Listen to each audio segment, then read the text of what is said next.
నంద్యాలలో ఉగాది పర్వదినం సందర్భంగా కోట సుంకులమ్మ దేవి ఆలయంలో ఉగాది పర్వదినాన్ని పురస్కరించుకుని భక్తులు భారీ సంఖ్యలో తరలివచ్చి అమ్మవారిని దర్శించుకుని ప్రత్యేక పూజలు నిర్వహించారు. తెల్లవారుజాము నుంచి ఆలయంలో భక్తుల రద్దీ కొనసాగింది. ఈ సందర్భంగా అమ్మవారికి అభిషేకాలు, అలంకరణలు నిర్వహించి ప్రత్యేక పూజలు ఘనంగా జరిగాయి. భక్తులు భక్తి శ్రద్ధలతో నైవేద్యాలు సమర్పించి అమ్మవారి ఆశీర్వాదాలు పొందారు. ఉగాది పర్వదినాన్ని పురస్కరించుకుని ఆలయ కమిటీ సభ్యులు ప్రత్యేక ఏర్పాట్లు చేశారు.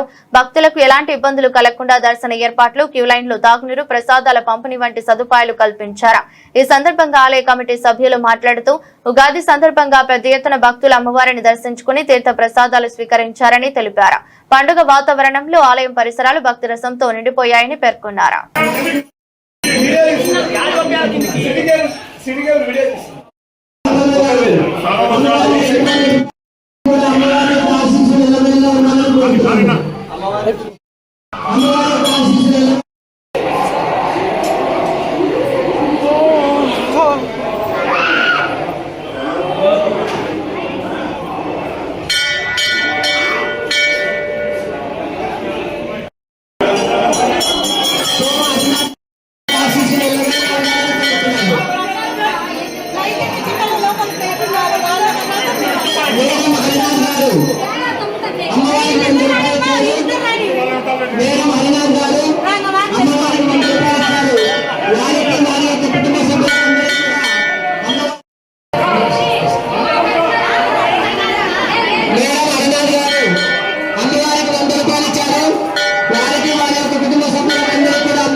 బాబా 2 నిమిషాలు ఆగండి.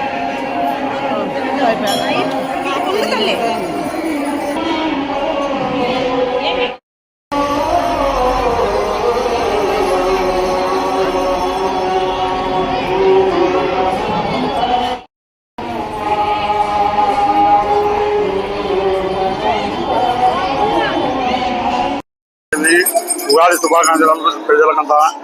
మా సుఖం ఇంత అభివృద్ధి ఏంటంటే జనాలంతా బాగా అమ్మవారిని బాగా సేవించుకుంటారు కాబట్టి ఎక్కడి నుంచి కర్ణాటక, తమిళనాడు, ఉత్తరప్రదేశ్ నుంచి కూడా వచ్చి ఇక్కడ చేసుకొని అమ్మవారికి వెళ్ళిపోతుంటారు.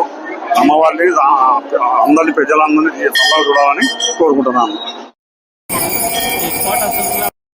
దాదాపు నందన చక్రవర్తుల కాలం నుంచి వచ్చింది. దాదాపు 2000 సంవత్సరాల నుంచి ఈ కోట సుంకులమ్మ దినదిన అభివృద్ధి చెందుతుంది. ఈ కోట సుంకులమ్మకు ఎక్కడి నుంచో ఇండియాలో మొత్తం కర్ణాటక, మహారాష్ట్ర, ఆంధ్రప్రదేశ్, తెలంగాణ, కేరళ నుండి కూడా భక్తులు వస్తూ ఉంటారు. దాదాపు ఈ పర్వదినాన ఈరోజు దాదాపు 5 నుంచి 10,000 మంది భక్తాదులు వచ్చి దర్శనం చేసుకుంటూ ఉంటారు. ఈ ఉగాది సందర్భంగా ఉగాది పండుగ సందర్భంగా మేము కోట సుంకులమ్మకు ఒక వారం ముందుగా బోనాల పండుగ కూడా చేసినాము. ఈ పరాభనామ సంవత్సర శుభాకాంక్షలు అందరికీ తెలియజేస్తున్నాం దేవాలయ కమిటీ ద్వారా.